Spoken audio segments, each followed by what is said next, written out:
Assalamualaikum warahmatullahi wabarakatuh. Waalaikumsalam warahmatullahi wabarakatuh. Baik, anak-anak sebelumnya sebelum kita membahas materi terlebih dahulu kita membaca doa. Dipimpin oleh ketua kelasnya, boleh? Doa.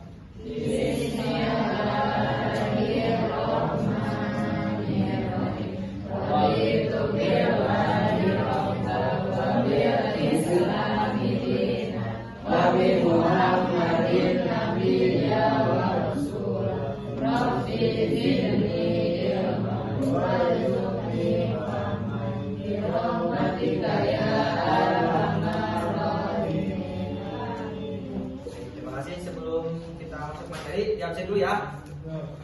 Kalau misalkan dipanggil namanya hadir, di apa bilang hadir. Ahmad Faid, Hadir. Andian, Asifa, Ijin, Agisni, Agnia, Dewi, Faid, Farida, Faujan, Jamie, Gibran, Kalisa, Marisa, Mega, M Adi, M Agil, ada yang hadir tadi? M Farid, M Busro, Naila Isnaini, Naila Muna, Naufal, Najmi, Nadim, Reva, Raina, Raihan, apa ya? Risma, Salwa, Siti Amanda, Sofia, Siva, Sultan Jaki, Tiara, Sena, Jalika. Ini menanyakan ke kalian terlebih dahulu. Tadi pagi kalian sarapan nggak? Enggak ya? Nggak sarapan ya? Ada yang nggak sarapan? Ada yang sarapan nggak? Nggak. Kenapa tuh belum sarapan? Emang nggak dikasih makan sama orang tuanya di rumah?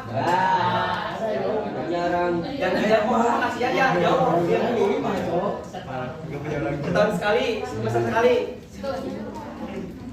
Nah, kalian pernah nggak terlintas kalau misalkan habis makan, terus organ-organ apa aja sih yang bisa melakukan proses pencernaan itu? Ada yang tahu bang? Mulut. Apa tuh? Sebutin. Mulut. Terus terus halus besar ya. Lambung. Nah itu ya merupakan organ-organ pencernaan ya yang ada di sistem pencernaan manusia. Nah kita akan membahas mengenai materi sistem pencernaan. Nah sebelumnya Bapak ingin menanyakan dulu, kan kemarin kita membahas mengenai zat-zat makanan. Nah, ada yang tahu? Ada yang masih ingat zat-zat makanan itu apa aja? Yaitu ada karbohidrat ya, terus ada apa lagi? Protein, terus mineral, terus air, terus vitamin, lemak, itu lagi? Air. Lemak, protein ya, itu ya. Ada 6 ya. Ada karbohidrat berfungsi untuk sumber energi yang utama. Terus protein ya, zat pembangun dan pemeliharaan, benar ya. Terus ada lemak berfungsi untuk sebagai sumber cadangan ya, cadangan energi atau sumber energi juga. Terus ada vitamin menjaga kesehatan organ ya dan memelihara kekebalan tubuh. Terus kelima mineral ya, terakhir air menjaga kesehatan tubuh ya, suhu tubuh. Karena kan di dalam tubuh kita itu hampir 70%-nya adalah air ya. Nah itu ya.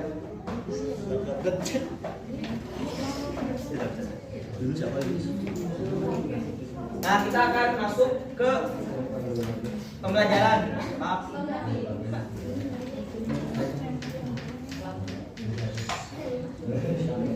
Nah, tujuan pembelajaran yang pertama yaitu menjelaskan struktur dan fungsi pencernaan manusia.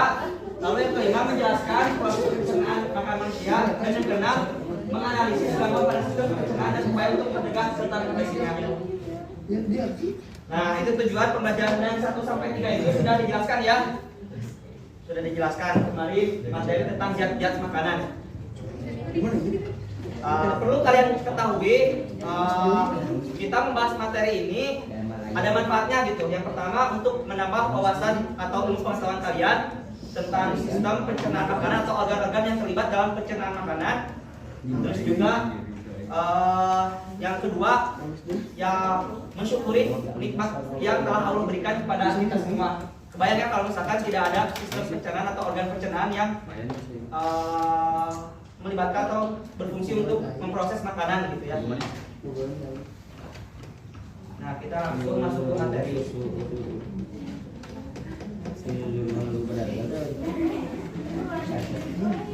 Nah, sistem pencernaan merupakan proses pemecahan makanan menjadi molekul sederhana atau yang melibatkan organ-organ dan penjat-penjat pencernaan. Nah, jadi akan itu molekul kompleks atau besar untuk menjadi sederhana yang tadinya menjadi bala-bala ataupun makanan seperti nasi, telur kan besar dia. Nah, diproses di pencernaan itu menjadi molekul yang sederhana atau lebih kecil. Nah, di sini sistem pencernaan itu terbagi menjadi dua. Ada pencernaan mekanis dan pencernaan kimiawi. Pencernaan mekanis merupakan perubahan makanan dari bentuk kasar menjadi halus dengan bantuan gerak alat-alat pencernaan berupa gigi dan lambung. Jadi nanti itu dihalusin di gigi dan dipecah lagi di lambung gitu menjadi bagian paling kecil. Jika ada pencernaan kimiawi, yaitu pelarutan makanan oleh enzim-enzim pencernaan mengubah makanan bermolekul besar menjadi molekul kecil. Nah, contohnya seperti tadi di mulut ada enzim yang namanya amilase pitialin, berfungsi untuk mengeluarkan ludah atau saliva yang berfungsi untuk membantu proses makanan dalam pengunyahan, ya. Jadi enzim itu berfungsi untuk membantu pengunyahan makanan di mulut. Nah, alat pencernaan ada rongga mulut, kelenjar ludah, esofagus, lambung, usus besar, usus halus, anus, dan appendix atau usus buntu. Sedangkan pankreas, kantong kemudi, dan hati ini termasuk ke dalam kelenjar pencernaan sama kelenjar ludah ya. Jadi ada 4 kelenjar ludah, hati, kantong kemudi, dan pankreas merupakan alat-alat kelenjar pencernaan.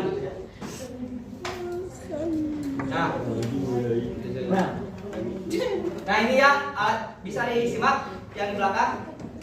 Nah, alat-alat pencernaan ini ada dua, yaitu ada saluran pencernaan dan perenjak pencernaan. Saluran pencernaan merupakan saluran yang memproses makanan dengan pengunyahan, penelanan, dan pencampuran. Lalu yang kedua itu perenjak pencernaan, alat pencernaan yang dapat menghasilkan enzim-enzim untuk pencernaan kimiawi. Nah, ini di pencernaan itu ada pengunyahan dibantu oleh gigi, penelanan dari kerongkongan menuju lambung, usus halus, usus besar, lalu anus. Pencampuran nanti di lambung gitu, dan penyerapan usus halus. Nah, kan tadi sudah disebutkan ya bahwa organ pencernaan itu ada rongga mulut, kerongkongan, lambung, usus halus, usus besar, dan anus. Nah, di sini ditugaskan ya oleh alat untuk membuat kelompok menjadi 6 kelompok. Ditugaskan satu kelompoknya membahas mengenai organ mulut, kelompok 2 kerongkongan, kelompok 3 lambung, kelompok 4 usus halus, kelompok 5 usus besar, dan kelompok 6 anus. Nah, tugasnya itu kalian harus menjelaskan dan mencari tahu fungsi dari organ-organ tersebut, gitu ya. Ini mau dibagikan lembar kerja peserta didiknya, materinya. Kelompok 1 mana? Kelompok 1? Oh iya. Kelompok 2?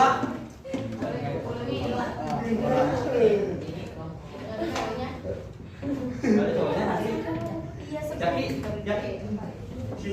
Kelompok 3? Kelompok 3? Kelompok 4? Sok jadi sana ya. Cuma jadi doang. Kelompok 4 ya. 5, kelompok 5. Kelompok 6. Kelompok 6 mana kelompok 6? Ada kemajuan ya, sesuai dengan kelompoknya. Kelompok 1 rongga mulut, kelompok 2 kerongkongan, kelompok 3 lambung, kelompok 4 usus halus, kelompok 5 usus besar, dan terakhir kelompok 6 anus. lewat tau.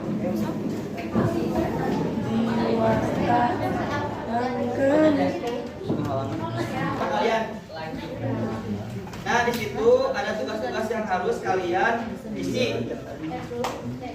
Yang pertama ada organ apa saja, ya tadi sudah dijelaskan, sudah disebutkan. Lalu yang keduanya jelaskan struktur dan fungsi organ yang tadi disebutkan yang terkelompok. Oke, bisa dipahami? Ya. Terus yang terakhir jelaskan bagaimana mekanisme makanan masuk ke dalam sistem pencernaan manusia dari mulut sampai anus. Cari tahu itu ya sama kalian. Dan terakhir sebutkan gangguan atau kelainan pada sistem pencernaan. Minimal 3 aja. Ya, minimal 3 aja mengenai gangguan pada sistem pencernaan manusia.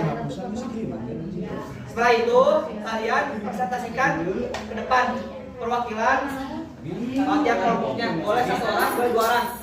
Oke? Bisa dimengerti itunya pertanyaannya? Boleh ya, langsung diskusi. Kalau misalkan ada yang bingung, boleh ditanyain.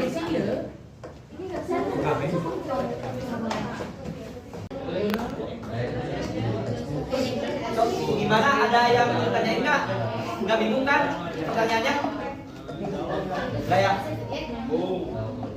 So, sambil itu ya, nyari-nyari sok, nyari-nyari. Ada tugas-tugasnya, ada yang nyari materinya, ada yang presentasinya. Boleh sok. Ya. Lantang suaranya ya. Sok. Bagaimana? Baru. Masih itu kan? Ada yang ditanyain nggak?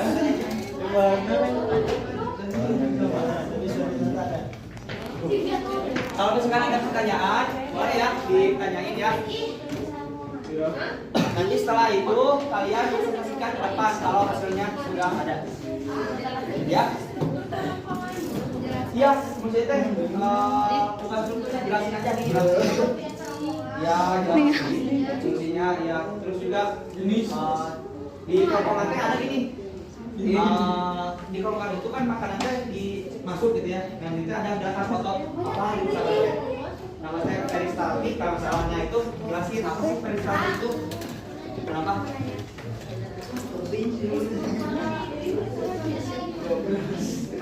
Jelasin aja maksudnya organ yang biar besar.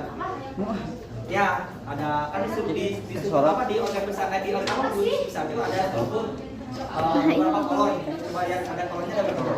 Nah, itu juga dijelasin sama kalian ya. Nah, ya ini ada ascendent dan tersum. Nah, itu jelasin sama kalian ya. Itu kan struktur besar. Nanti dijelasin sama fungsinya apa. Oke? Itu. Ya, ya. Pokoknya di kerongkongan itu ada yang namanya gerakan otot poros sama otot dan ada apa pergerakan peristaltik namanya. Jadi coba kalian cari apa itu peristaltik. Pengertian terus. Kalau ada sebutin. Fungsi udah, tapi ada mekanisme ya, mekanisme di ruang ada pergerakan otot.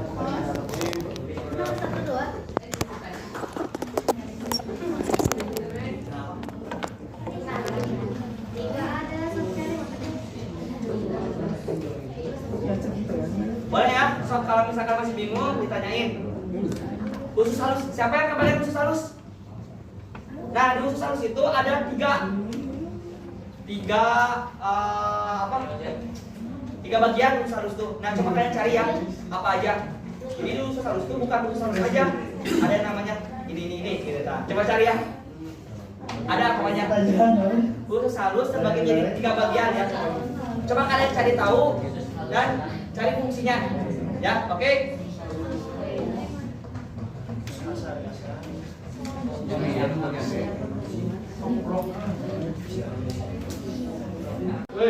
Baik, kita langsung sesi presentasi ya. Dari kelompok 1 berurutan sampai kelompok 6. Kelompok 1 udah siap? Ya. Boleh perwakilannya ke depan. Perwakilan 1 atau 2 orang boleh. Sebutin namanya sama kelompoknya. Tunjuk. Untuk teman-teman kelompok lainnya harap menyimak ya penyampaian dari kelompok 1 terkait rongga mulut. Ini bisa teh tapi di atas. Tanah kita.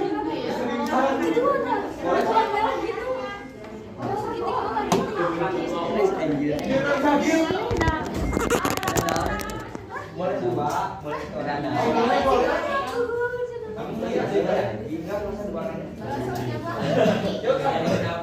Boleh di tengah ya. Baik teman-teman, boleh disimak ya. Simak ya. Video dokumentasi Pak.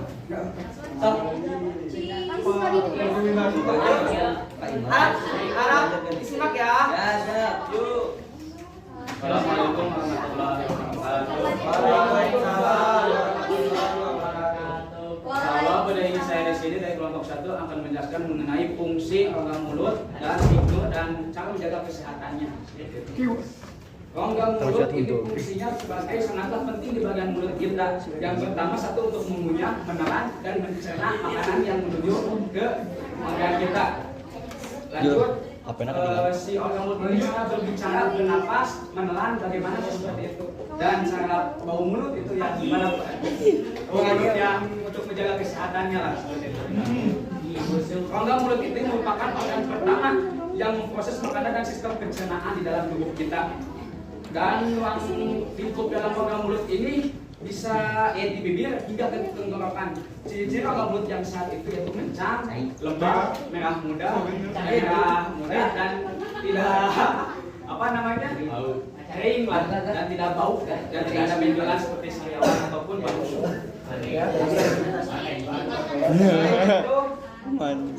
Mulut juga bisa ditandai dengan bau mulut yang sangat menyengat dan normalnya dia memiliki benjolan, lipatan maupun bercak-bercak di dalam kita seperti kering ataupun berdarah. Mengenal struktur dalam organ mulut itu yang pertama ada gigi, yaitu fungsi gigi untuk memotong dan mengunyah dan halus makanan yang menuju organ kita. Yang kedua gusikus itu untuk menompang makanan yang di dalam mulut kita untuk mengunyah. Lidah untuk membantu menggerakkan si makanan menuju ke organ hidung kepada disinilah ada ngorokan atau bagus.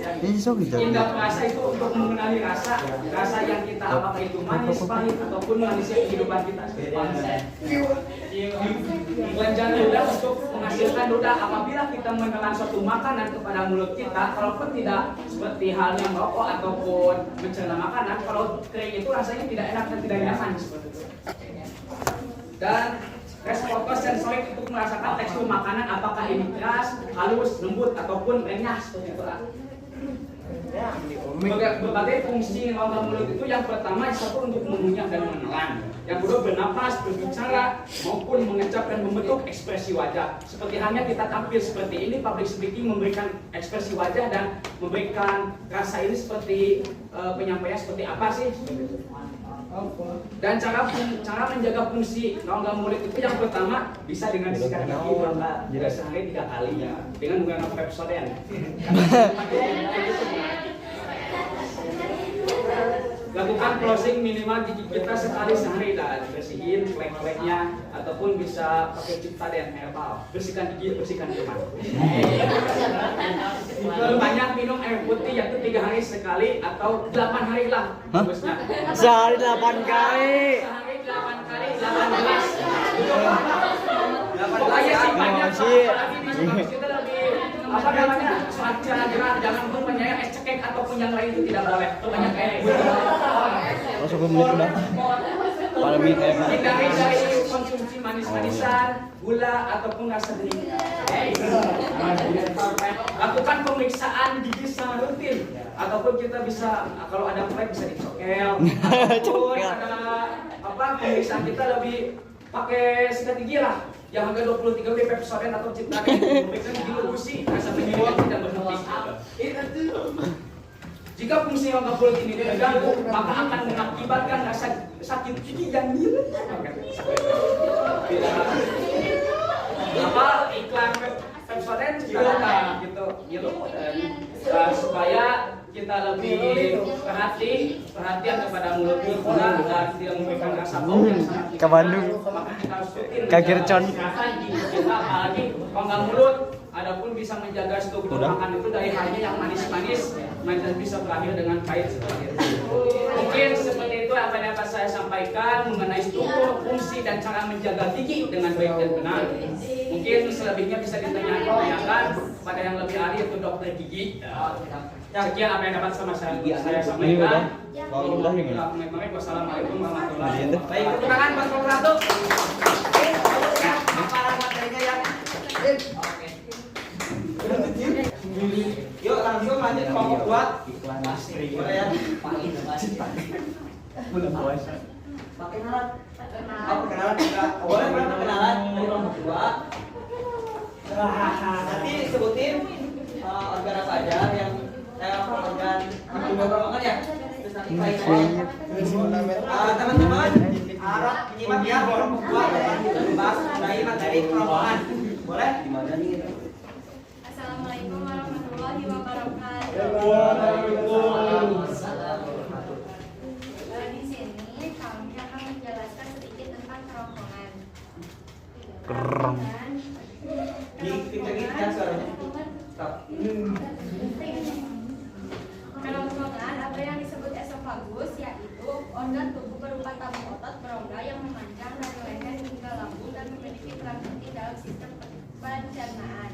Fungsinya yaitu untuk membawa makanan yang telah dihaluskan dari mulut menuju lambung. Di kerongkongan terdapat katut yang terbentuk dari otot menyerupai cincin, namanya teh sphincter. Itu teh yang dapat membuka dan menutup. Kedua katut tersebut adalah apa? Sphincter atas ini bisa dibuka dan ditutup secara sadar pada saat tertentu, seperti ketika kalian lagi menelan, tertawa dan lupa. Makanya kalau dimakan nggak boleh ngomong soalnya salah katutnya terbuka. Pemali. Struktur di kerongkongan dimulai dari tenggorokan atau faring, lalu melewati diafragma dan berakhir di lambung. Mekanismenya terdapat gerakan peristaltik atau guna mendorong makanan menuju lambung. Ya, itu tentang Apalagi Met, kecamatan Ubi mana? Pada bagian bawah esofagus yang Oh, itu. dengan lambung terdapat sphincter esofagus yang berfungsi untuk mencegah isi lambung menuju ke esofagus. Terus selain ada juga penyakit yang ada di kerongkongan yang kelainannya antara lain ya. amandel, salah satunya amandel. Amandel teh darah-darah. Simak ya teman-teman. Siap. Dia rata-rata makanan yang asin, yang asin banget. Terus infeksi virus atau bakteri. Oh, Terus oke. penyakitnya apalagi? Ya, cukup. Ada lagi kan? Amandel lagi. Ya, baik. Tepuk tangan.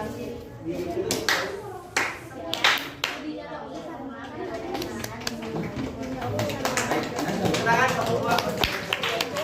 Makasih ya, kelompok 2 ya.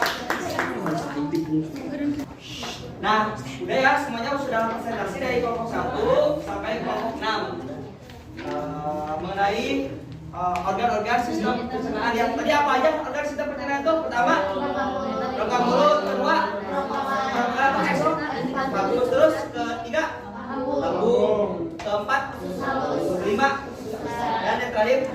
Nah, itu ada tadi fungsi-fungsinya sudah kalian jelaskan ya, dan sudah disimak juga. Mudah-mudahan tadi presentasinya bisa kalian pahami gitu ya. Juga. Nah, di sini akan sedikit menjelaskan mengenai penjat-penjat. Tadi kan belum dijelasin sama kalian mengenai penjat pencernaan. Nah, Bapak akan menjelaskan mengenai kelenjar. Nah, tadi kelenjar pencernaan itu ada kelenjar udah, kelenjar hati, kelenjar pankreas, kelenjar lambung, sama kelenjar usus halus. Tadi sudah dijelaskan sama kalian di kelenjar udah oleh Agil, terus kelenjar lambung tadi oleh kelompok 3 ya kalau nggak salah ya. Terus kelenjar usus halus tadi dijelaskan oleh kelompok 4. Nah, akan menjelaskan, Bapak akan menjelaskan mengenai kelenjar hati dan kelenjar pankreas. Nah, kelenjar pankreas memiliki kelenjar eksokrin berupa sel asiner yang menghasilkan beta pankreas. Nah ini ya. Nah ini sel asiner di sini. Beta pankreas mengandung natrium bikarbonat atau NaCO3. Jadi yang dihasilkan oleh pankreas itu amilase, mengubah amil menjadi glukosa, lipase, mengubah lemak menjadi asam lemak dan gliserol, tripsin mengubah protein menjadi senyawa asam amino. Nah ini kelenjar pankreas itu sangat penting dalam proses pencernaan karena memecah amilum menjadi glukosa, memecah lemak menjadi asam lemak atau gliserol, dan memecah protein menjadi senyawa asam amino. Karena kalau misalkan tidak dipecah, nanti tidak akan bisa diserap oleh usus halus atau usus besar, gitu ya. Lanjut, kelenjar hati. Kelenjar hati adalah organ tubuh dengan kelenjar eksokrin berupa kantung empedu yang menghasilkan cairan empedu. Cairan empedu ini atau bilus adalah cairan berwarna kuning kecoklatan yang menghasilkan sel hati. Cairan empedu mengandung air, garam empedu sebagai pengemulsi lemak atau pemecah lemak. Bilirubin, pigmen empedu hasil dari perombakan eritrosit atau sel darah merah, eritrosit, dan kolesterol atau lipid. Nah ini ya kolesterol. Nah kelenjar hati. Nah ini ya cairan empedu ya yang warna hijau. Di sini cairan empedu di dalamnya. Nah ini empedunya, ini cairan empedunya di dalam. Fungsi cairan empedu itu pembuangan sisa metabolisme, perombakan eritrosit, pembuangan kolesterol berlebih, pengemulsi lemak. Fungsi hati yang berhubungan dengan pencernaan itu metabolisme karbohidrat dan metabolisme protein. Lalu kedua, mengatur kadar glukosa dan asam amino dalam darah. Nah ini enzim-enzim pada kelenjar pencernaan. Banyak ya. Ada pitialin, pepsin, renin, amilase, lipase, tripsin, laktase, sukrase, maltase.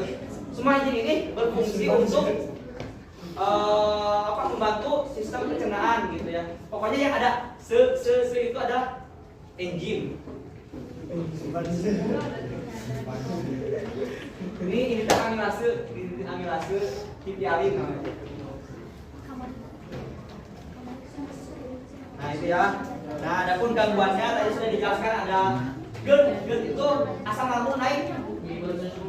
Asam lambung naik biasanya itu disebabkan itu gara-gara tadi ada namanya tuh sphincter. Nah sphincter itu terbuka. Sphincter itu terbuka. Makanya makanan itu naik lagi ke atas. Nah biasanya merasakan sensasi terbakar di dada, nyeri dada, kesulitan menelan atau mual, muntah dan batuk gitu. Nah cara mengatasinya adalah menghindari makanan dan minuman seperti alkohol, susu, makanan yang pedas, berlemak, kopi juga yang betul. Coklat, kopi itu tidak merokok dan tidak berbalik setelah makan. Gitu. Jadi setelah makan jangan boleh tidur gitu. Nah itu punya GERD atau asam lambung naik bisa. Iya nggak boleh itu ya. Nah ada diare. Tadi ada yang kasihnya diare ya. Diare itu adalah frekuensi buang air yang berlebihan.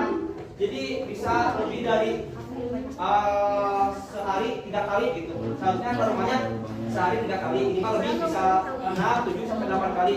Dan buang airnya juga si fesisnya atau kotornya itu cair gitu. Nah menyebabkan dehidrasi juga kalau keseringan kita buang air besar. Nah cara mengatasi diare itu yaitu minum air putih, karena yang menyebabkan dehidrasi itu ya karena buang air besar secara berlebihan. Mengkonsumsi makanan yang berserat atau lembut ya, kayak pisang, nasi, roti panggang atau makanan berkuah. Hindari susu, makanan berlemak, berminyak, dan menjaga kebersihan diri dan makanan. Nah makanan berserat juga penting buat yang diare. Intinya hindari makanan yang berlemak atau pedas-pedasan gitu ya. Nah ini tukang rambut tadi sudah dijelasin, semenit sama ambience juga udah dijelasin ya. Nah itu mengenai gangguan-gangguan sistem pencernaan. Banyak sekali sih sebenarnya gangguan-gangguan sistem pencernaan itu. Cuman sama A dijelasin cuman 5 poin aja.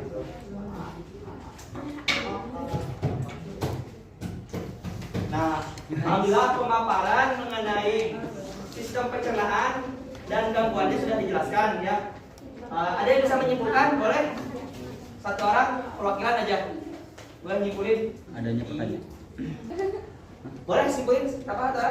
Mama Adian. Kesimpulan dalam belajar hari ini yaitu ya kita bisa memahami saluran dan gangguan dalam pencernaan manusia. Yaitu ada 6, kesatunya rongga mulut, keduanya kerongkongan, ketiganya lambung, keempatnya usus halus, kelimanya usus besar. Sekian mungkin pemaparan materi mengenai sistem pencernaan. Mudah-mudahan ada manfaatnya ya untuk kita semua.